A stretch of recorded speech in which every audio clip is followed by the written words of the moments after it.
The CBS Radio Mystery Theater presents...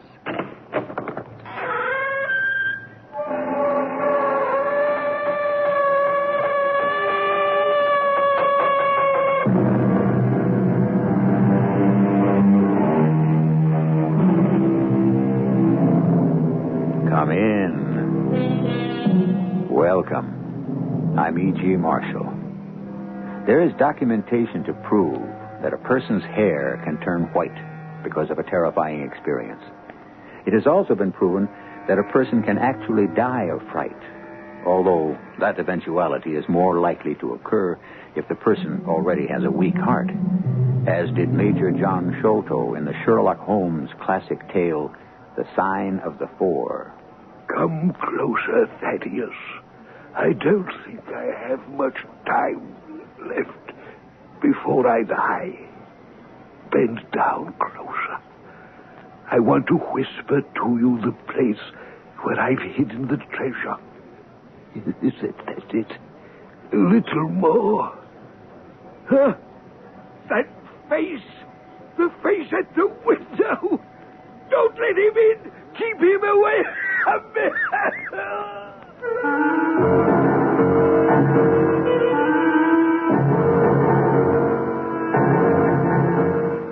Our mystery drama, The Sign of the Four, was adapted from the Sherlock Holmes classic especially for the Mystery Theater by Murray Burnett and stars Kevin McCarthy. It is sponsored in part by Contact, the 12-hour cold capsule, and X-Lax. I'll be back shortly with Act One.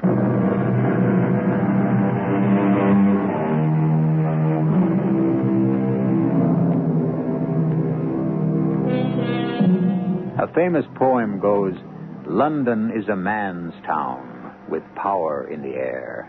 Paris is a lady's town with flowers in her hair. It's a lovely fancy, but London is also a town full of ghosts. The wives of Henry VIII wailing in the Tower, the echoes of the voices of William Pitt, Cromwell, and Edmund Burke in the House of Parliament. And, of course, the lean figure of Sherlock Holmes in his deerstalker hat, prowling the streets in search of a criminal. Our story today starts in the famous bachelor quarters of Sherlock Holmes and Dr. Watson at 221B Baker Street. Miss Mary Morstan, please have a seat and tell me what brings you to me. I have come to you, Mr. Holmes, because I can hardly imagine anything more strange, more utterly inexplicable than the situation in which I find myself. Capital. You hear that, Watson? State your case, if you please. Well, nearly 10 years ago, on the 3rd of December, 1878, my father, who was a senior captain of a regiment, came home from India on leave and disappeared without a trace. You notified the police? Oh, of course. When I came to his hotel, I learned that he had left the night before and had not returned. I called the police immediately. His luggage? Remained intact at the hotel. The police were very thorough, but a search produced no clue at all. Had he any friends in London? One. A retired fellow officer in the same regiment, Major John Sholto. We communicated with him, of course, but he hadn't even known my father was in England. Singular. Well, I haven't come to the most singular part. A year later, on my birthday, May 4th, I received through the post a small cardboard box, which, when I opened it, contained a single, large, lustrous pearl. Since then, every year on my birthday, I receive an identical box containing a similar pearl and no clue as to the sender. I took them to an expert who pronounced them to be both rare and valuable. But I brought them. You can see for yourself. Better and better. But surely something else has happened to bring you to me today. Just this morning, I received this letter. Perhaps you'll read it for yourself. Thank you. Be at the third pillar from left outside Lyceum Theater tonight at 7 o'clock. If you are distrustful, bring 2 friends. You are a wronged woman and shall have justice. Do not bring police. If you do, all will be in vain. Your unknown friend. Now, this is really a pretty little mystery. What do you intend to do, Miss Morstan? That's exactly what I want to ask you. What should I do? We shall most certainly go. You and I and Dr. Watson.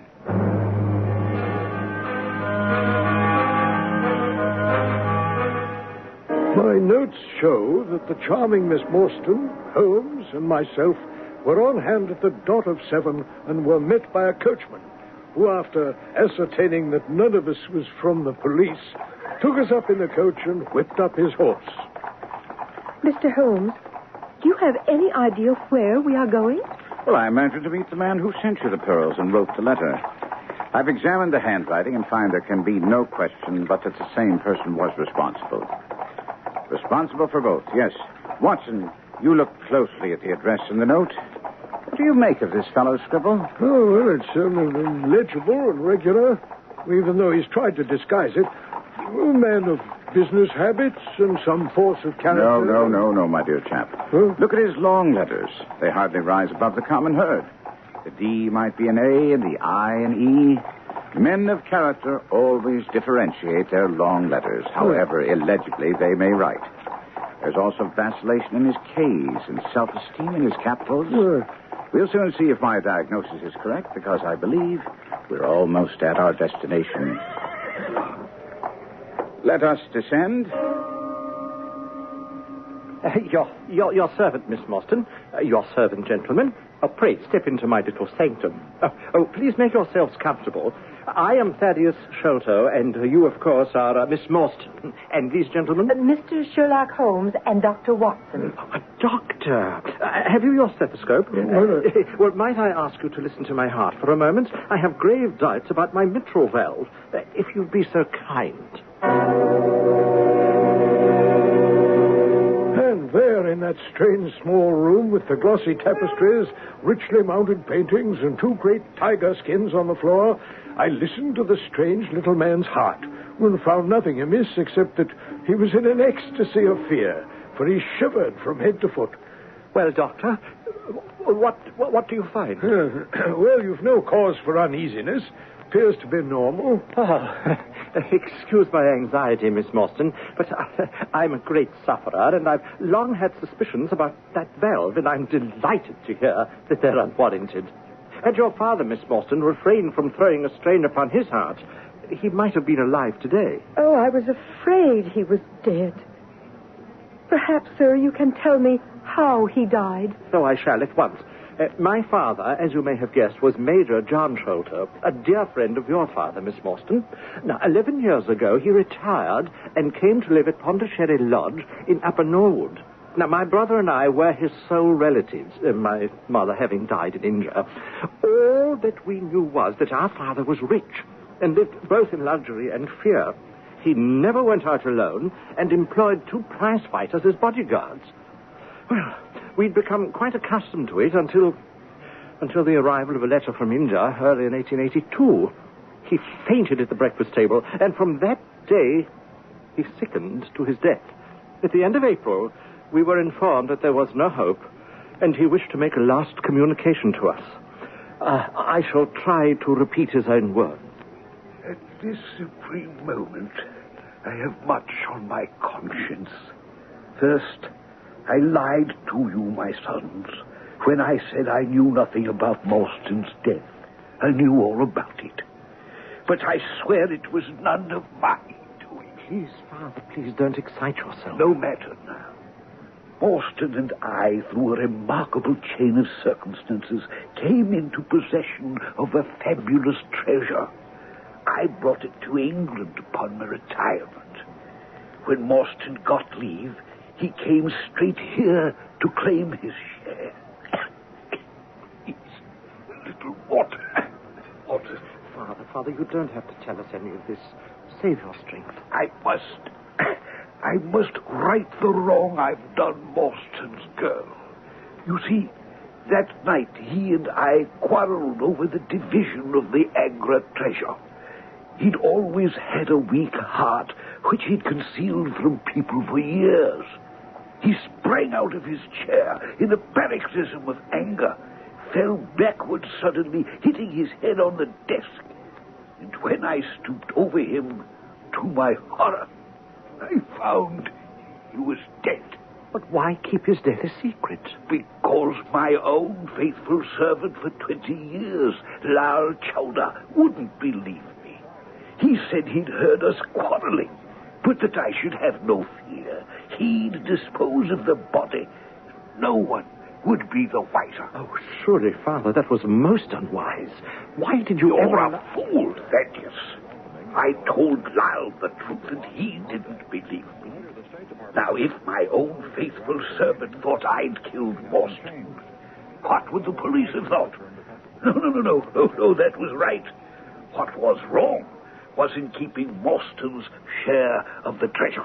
And you want us to right this wrong? Yes, but I must tell you where I've hidden the treasure. You will then make restitution. Put your ear down close to my mouth. My strength is... Keep him out! The face at the window! For the Lord's sake, keep him out! My brother and I rushed to the window, but we were only in time to catch a glimpse of a wild, cruel-eyed, hairy face before it disappeared. When we returned, our father was dead.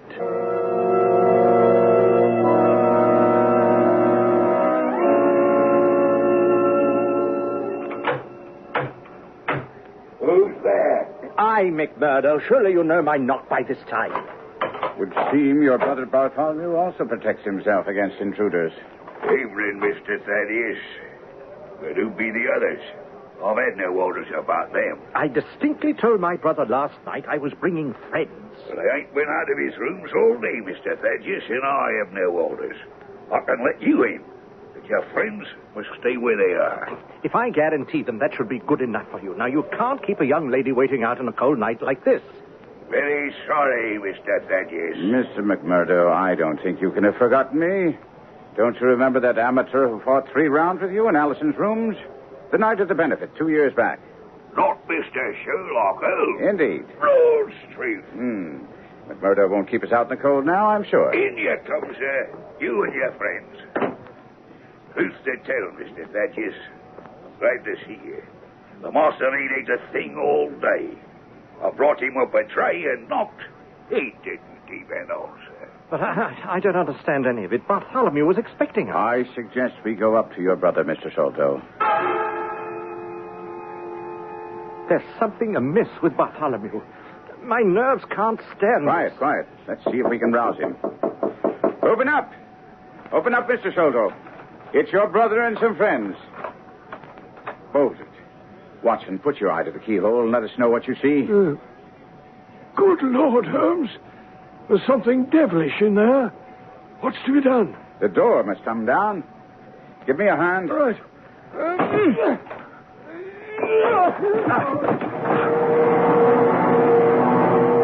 The scene which met our eyes was so bizarre it might well have come straight out of the Grand Guignol. The room had been fitted up as a chemical laboratory with glass stoppered bottles, Bunsen burners, and other scientific paraphernalia. Bartholomew Sholto sat in a wooden chair by a large table in the center of the room. One glance showed that he was dead, with a ghastly, inscrutable smile on his face. Look here, Watson. What do you make of this? Appears to be a thorn stuck in the skin just above the ear. Precisely. You may pluck it out, but be careful, for it's poisoned. Oh, yeah. And read what's scrawled upon that torn sheet of paper. The sign of the four. In heaven's name, what does it mean, Holmes? Murder, Watson. Murder, vengeance. I have but to supply only 2 more links to have an entirely connected case.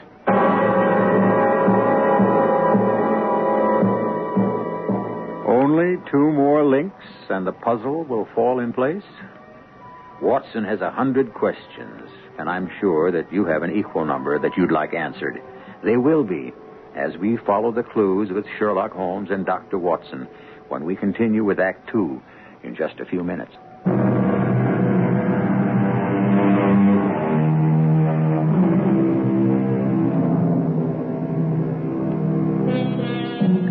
From time immemorial, men have sought buried treasure. Few have found it, and many have died in the search. Fabulous riches seem to be a Pandora's box, which unleashes the human passions of greed, deceit, and treachery, which ultimately lead to death. Sherlock Holmes and Dr. Watson are examining the room in which Bartholomew Sholto met his dreadful death. Now, Watson, we have a half hour before the police come. Let us make good use of it. In the first place, how did these folks come, and how did they go? Folk? You mean there was more than one? Well, surely. Now, let us first examine the window. Window locked on inside. No hinges. We open it. No water pipe near. Roof quite out of reach. Yet a man is mounted by the window. It rained little last night, and here is the print of a foot upon the sill. And here is a circular muddy mark. And there again on the floor by the table. You see, Watson? Well, that's not a footmark. Well, it's something much more valuable.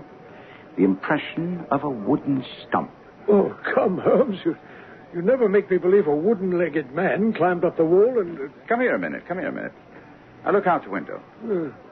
Could any able-bodied man scale that sheer brick wall? Well, absolutely impossible. Agreed. But suppose you had a friend up here who lowered you this good stout rope that I see over there in the corner. Then I think, if you were an active man, you might swarm up, wooden leg and all, and then get away in the same fashion. Your ally would then lock the window from the inside after drawing up the rope. Well, it seems possible, but how can you be so certain? Well, you notice I examined the rope, from which I deduced that our wooden-legged man, though a fair climber, wasn't a professional sailor. His hands were far from horny. If you look closely, especially towards the end of the rope, you'll see that he slipped down so fast, he took a good deal of skin off his hands. All right, but what about this mysterious ally? How did he get in? Capital, Watson, capital. You've hit upon the singular aspect of the case, although there are parallels in India. But if you look around the house and the grounds, you'll find a solution. Aside from the fact that it looks as if all the moles in England have been let loose about the place, I see nothing to help us. Once again, you've hit upon it, Watson. The holes, of course, were dug in the course of the search for the treasure, which was ultimately found in the secret room above here, between this room and the garret. Ah, of course. He came through the hole in the ceiling by way of the roof. Of course he did. And now it behooves us to extend our investigation to the secret room in which the treasure was found. There you are, Watson. A trap door which leads out to the roof. This, then, is the way number one entered. Aha, look, on the floor, we shall find other traces of his individuality. The print of a small, naked foot. Good Lord, Holmes. A child has done this horrible thing? Oh, nonsense, Watson. Now, this was something I should have foreseen. My memory failed me momentarily. Well, there's nothing more to be learned here. Well, but, Holmes, if it wasn't a child, what was it? Well, you know my methods, Watson. Apply them. Well, I... Hello up there! Who are you and what are you doing? Constabulary, we'd best go down and explain our presence. Why, it's Mr. Sherlock Holmes, the theorist. Mr. Athelney Jones. The same, sir. But there's no room for theories here. By his own admission, Sholto was with his brother last night. And the brother died of some fit or other, and Sholto walked off with the treasure. Well, how does that strike you? On which the dead man got up and locked the door on the inside. But we mustn't lose sight of the facts. This Thaddeus Sholto was his brother. There was an argument. The brother is dead. The jewels are gone. Well, you're not quite in possession of all the facts, Inspector. This splinter of wood, which I have every reason to believe to be poisoned, was in the man's scalp. You can see the mark? This card, inscribed as you see it, was on the table, and beside it lay this rather curious stone-headed instrument. There's no difficulty there. The house is full of Indian curiosities. If the splinter's poisonous, Thaddeus could well have made use of it. Now, the only question remaining is, how did he get out? I've got it. The hole in the ceiling. It must lead to the roof. You were up there, sir. Is there a trapdoor, which could be opened, which leads on to the roof. Well, then I have my case. I'm going to charge Thaddeus Sholto. Well, I must warn you, Inspector, that you're moving too fast too soon. With all due respect to your theories, Mr. Holmes, I'm satisfied that I have all I need. Well, then you would have no interest in the name and description of one of the two men who were in this room last night. I'm a police officer, Mr. Holmes. And if that's a joke, it's in very bad taste. His name is Jonathan Small. He's poorly educated, small, active. He's lost his right leg and wears a wooden stump which is worn away on the inner side. His left boot has a coarse, square-toed sole with an iron band around the heel. He's middle-aged, much sunburned, and has been a convict, and there's a good deal of skin missing from the palms of his hands. Well, it beats me how you come up with all these things, Mr. Holmes. But I admit, you make it sound mighty convincing.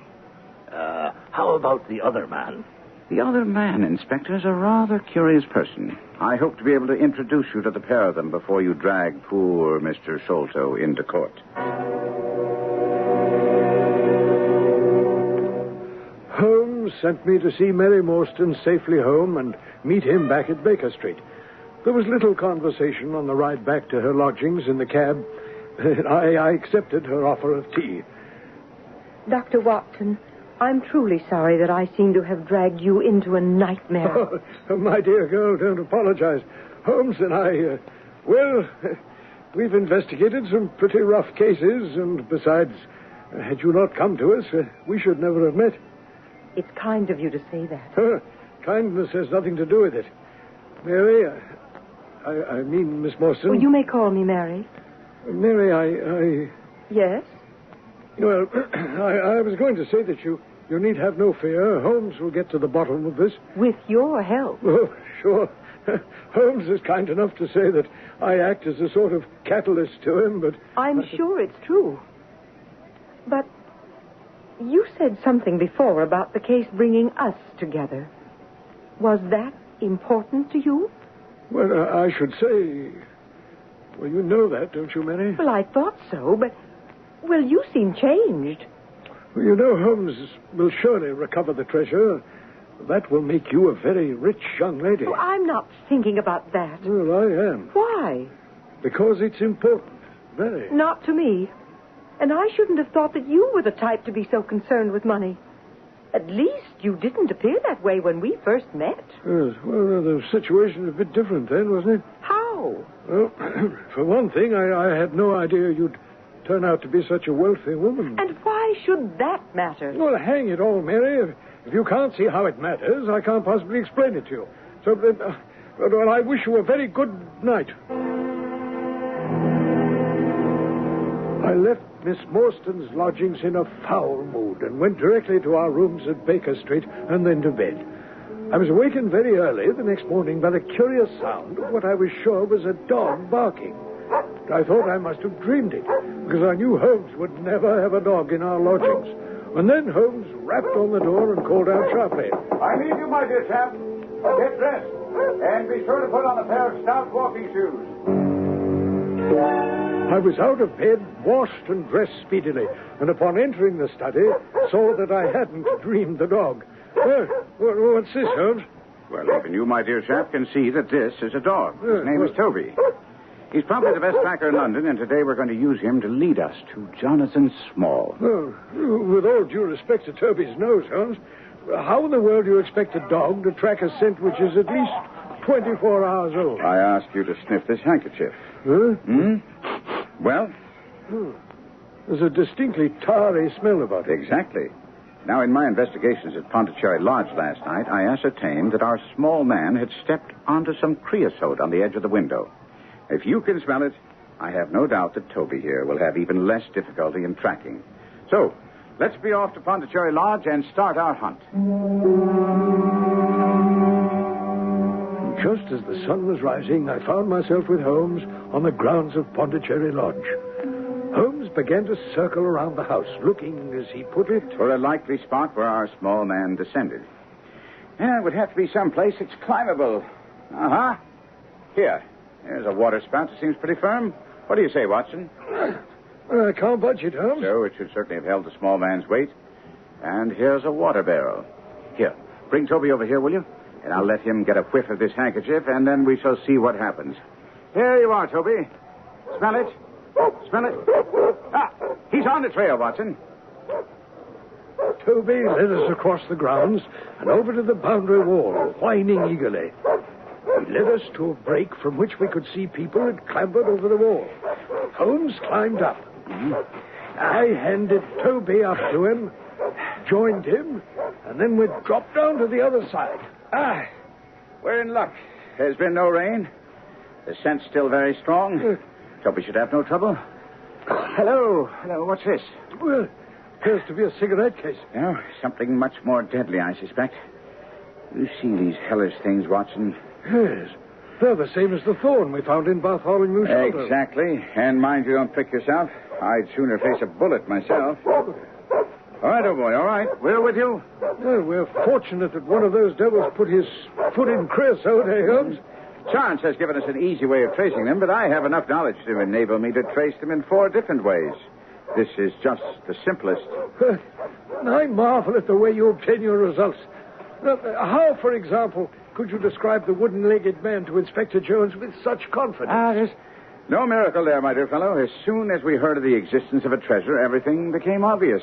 Oh. Think, Watson. 2 officers assigned to India. It was child's play to ascertain from the War Office that they were in command of a convict guard. Now, you recall the piece of paper belonging to Captain Morstan that Miss Morstan showed us on the way to Pondicherry Lodge? Well, it was some old map. Yes, precisely. The sort of map used to locate a treasure, and it was signed Jonathan Small and 3 other non-English names. The sign of the 4. Excellent, Watson. Now, think back on how Major Sholto died. Well, his heart gave out. Yes, but why, man? What caused it? Thaddeus told us he saw a face at the window. It frightened him. Exactly. Now, doesn't it follow that a man who deprived his own partner of a treasure would also deprive a convict of his share and would then live in fear in the event that the convict escaped? Actual fear of his life. But Holmes, you said it wasn't Small who killed Bartholomew. His associate. Quite so. Did you take a pistol with you? Well, I had my stick. Well, I'll leave the wooden leg man to you, but if the associate turns nasty, I shall shoot him dead. We seem to be approaching their hiding place. Undoubtedly. Keep a sharp eye out. They seem to have taken refuge in a lumber yard. Oh, there's the little beast taking us. Holmes, what does this mean? It means, my dear Watson, that Toby's nose is infallible. Huh? That barrel on which he jumped so proudly is a barrel full of creosote.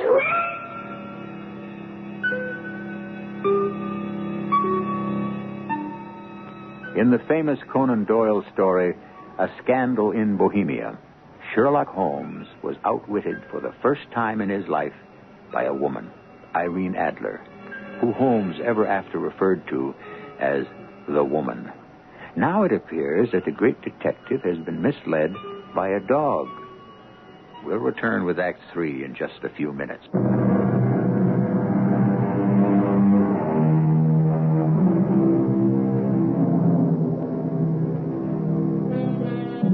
The legendary pot of gold at the end of the rainbow is old stuff. And I dare say most of us have chased it at one time or another, only to have the sought-after treasure turn out to be worthless.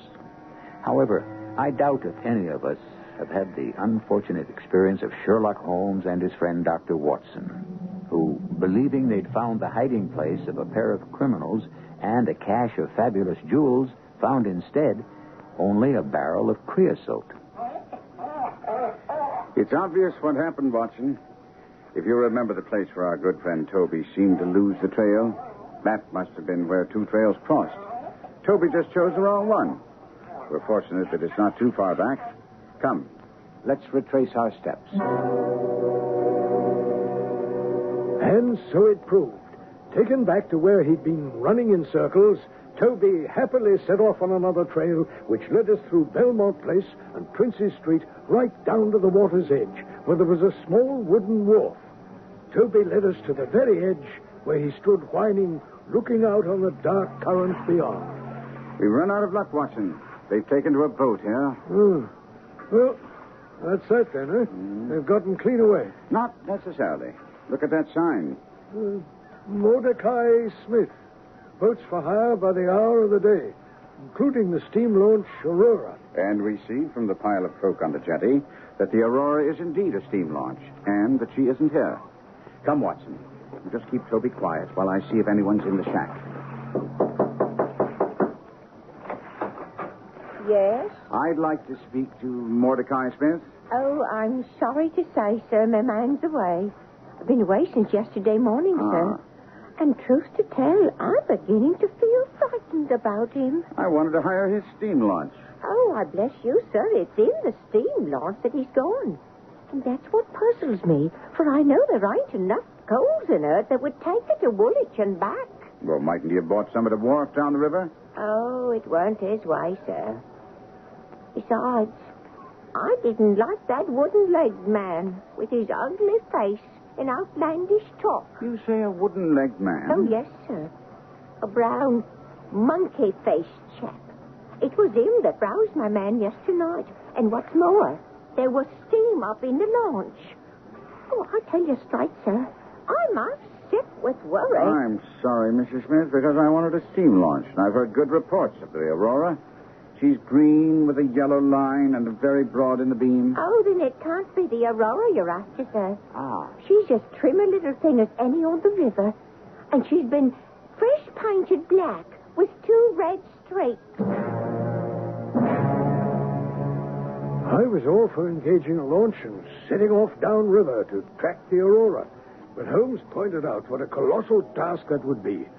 Therefore, after returning Toby to his grateful owner, we found ourselves in the office of Athelney Jones at Scotland Yard.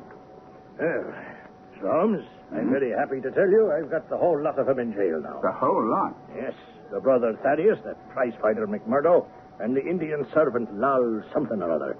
And there's no question that they were in it together. How did you arrive at that interesting conclusion? Well, you helped by showing me that there had to be 2 people. And what more likely than those 2 who were always in the house? Well, haven't you overlooked the fact that they were loyal servants of the murdered man? Oh, according to Thaddeus, Mr. Holmes.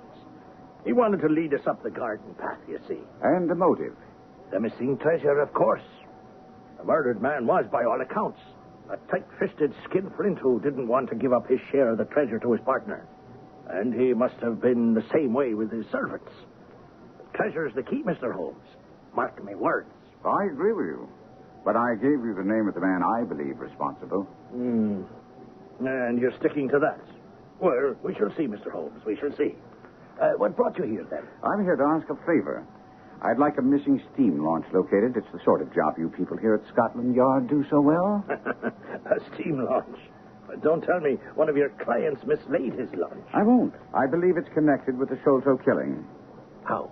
I think the criminals used it to effect their escape. All that day and the morning of the next, Holmes fretted, complaining about the fact that Scotland Yard had been unable to locate the Aurora. The whole river has been searched on either side with no success. It's too much. If there's no word today, I'll be forced to believe they've scuttled the craft. But there aren't too many logical objections to that. I put an advertisement in the agony column of the Times, and if we hear nothing today, I'll have to take to the river myself. Well, I shall accompany you. No. You'd be much more useful if you stay here as my representative. Well, but Holmes... No need to argue, for it may not come to that. We may yet have news today. But we heard nothing. On the following day, Holmes left before I was up. I lounged around the flat all day, hoping there was no flaw in my companion's reasoning. And at 3 o'clock, there was a knock on the door. Good day, sir. Mr. Holmes is out, I understand. Yes, Inspector. I don't know when he'll be back. But if you'd care to take a chair and try one of these cigars. Thank you. I don't mind if I do. Your friend, Mr. Sherlock Holmes, is a wonderful man, sir. I had this wire from him this morning. Here's the message. Go to Baker Street at once. If I have not returned, wait for me. I'm close on the track. You can come with us tonight if you want to be in at the finish. What do you make of it? Well, sounds hopeful. Are you expecting someone? Perhaps an answer to Holmes' advertisement. Excuse me. Yes, my man? What is it? Well, now, sir, you must give an old cart like me time to catch his breath after these stairs. Oh, yes? Is Mr. Sherlock Holmes here? No, but come in. I'm acting for him. You can give me the message. Nay, it was only to himself I was to tell it. But I tell you, I'm his representative. Was it about the Aurora? Mordecai Smith's boat? I know where it is, and I knows where the men she's after are, and I knows where the treasure is. I knows all about it.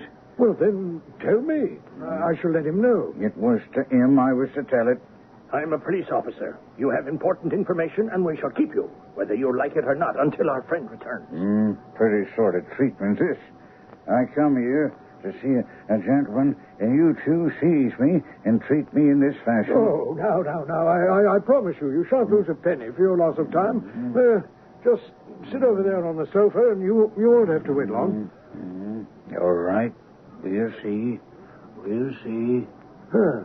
Well, now, Inspector, where were we? As I was just about to say that I think Mr. Sherlock Holmes would have made a most promising police officer. Oh, here, your cigar's gone out. Allow me to relight it. Well, I think that you might offer me a cigar, too. Oh, Holmes! Where's the old man? Here he is. Wig, whiskers, eyebrows, and all. Good Lord. I hardly expected my disguise to stand a test like this. Oh, you are a rogue, sir. The case is all but solved. You may have all the official credit, but I insist on certain conditions. Agreed? Entirely, if we're successful. We shall be. First, I want your fastest police boat, a steam launch at the Westminster Stairs at 7 o'clock tonight. Easily managed. We shall need 2 staunch men in case of resistance. You shall have them. And when we capture the men, we'll get the treasure.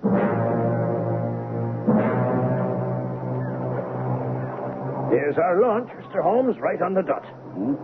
Go, have that green light taken off the side. We don't want to have it spotted as a police launch. See to it, men. Come aboard, gentlemen. Where to, Mr. Holmes? To the tower. Stop opposite Jacobson's yard. Oh, for heaven's sake, Holmes. Are you going to tell us how you located the Aurora? Deduction, Watson. Pure deduction. I knew that if Scotland Yard reported she hadn't put in at any wharf or slip along the river, she hadn't. Therefore, where would one hide a steam launch but didn't have enough coal to go very far? Well, I might very well hand the launch over to some boat builder to make some trifling repair. She would then be removed to his yard and effectively concealed. Well, that seems a very simple solution. It's always the simple things which are overlooked. I drew 14 blanks until I learned that the Aurora had been handed over to Jacobson's yard for a repair to her rudder. A needless one, I might add. And that she would be called for at 8 o'clock sharp tonight. But where are they going? Either to Gravesend or the Downs, to board some ship that will take them out of the country. Well, you've worked it out all very neatly. But if the affair were in my hands, I'd have some policemen in Jacobson's and nab them when they came down. Which would be never. This man Small is a shrewd article. He'd undoubtedly send someone ahead to make sure that there was no one lurking around the yard. Well, now we wait, huh? Exactly. And the minute we sight her, we go after her. It's after 8, Holmes. And there's the Aurora. And going like the very devil. Get after her. The launch with the yellow light. By heavens, she's a flyer. I think we're gaining. Oh, I'm sure of it. Oh, we'll be up with her in a very few minutes. And Holmes, that is a child on the deck. You should have consulted the encyclopedia, my dear Watson, about the aborigines of the Andaman Islands, who are reported to be the smallest race on Earth, as well as the fiercest and most intractable. We're near enough to hail them. Ahoy, Aurora! Down, man! It's the police! Down to your right! You hit him, Holmes! Yes. That little savage won't blow any more of his poison darts. I thought we'd found all of them in the pouch. All except the one he carried in his blowpipe. They turned. They're heading for shore, but they're on the ground. Stand clear. Swing about and mind her stern.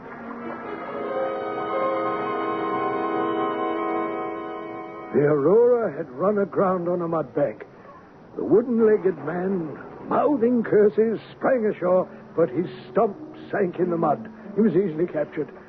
The treasure chest was intact on the deck of the Aurora, and in a very short time, I brought it to Mary Morstan. The chest wasn't heavy, but my heart was. You weren't hurt? Oh, Dr. Watson, I'm glad to see you're all right. Oh, it came through with flying colors. And here's your treasure. Well, aren't you going to open it? It's strange, but the treasure seems to mean more to you than it does to me.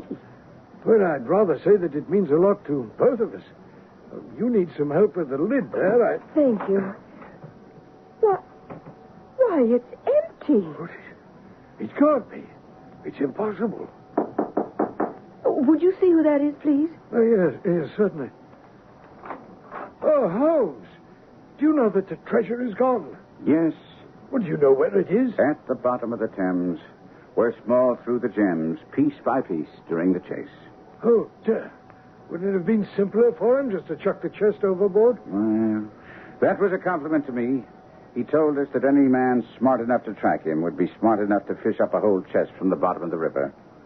Well, that means that Mary will never get... Well, I think she'll get something she treasures a lot more, Watson, if you will ask her to be your wife.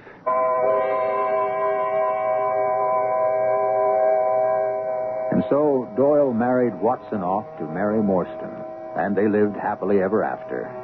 But Doyle didn't. He found that having Watson, a married man, interfered with his being able to accompany Holmes on his cases. He regretted ever having created the character. But, being a true English gentleman, he never killed Mary off, but was forever sending her on vacations to allow Watson to move back with Holmes. I'll be back shortly.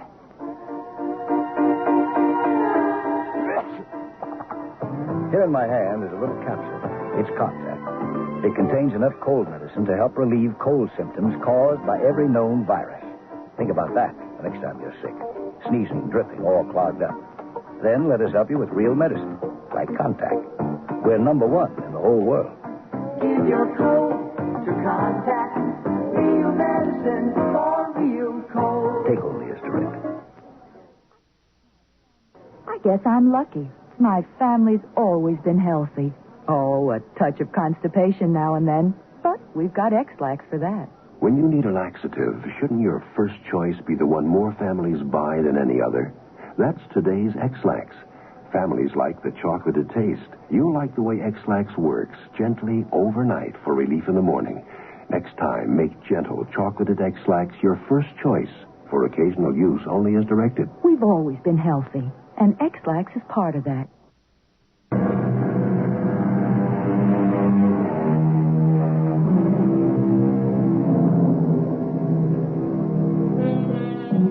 One of the most intriguing elements of the Sherlock Holmes stories was the fabulously provocative titles of cases that Holmes had worked on, but which Watson never chronicled.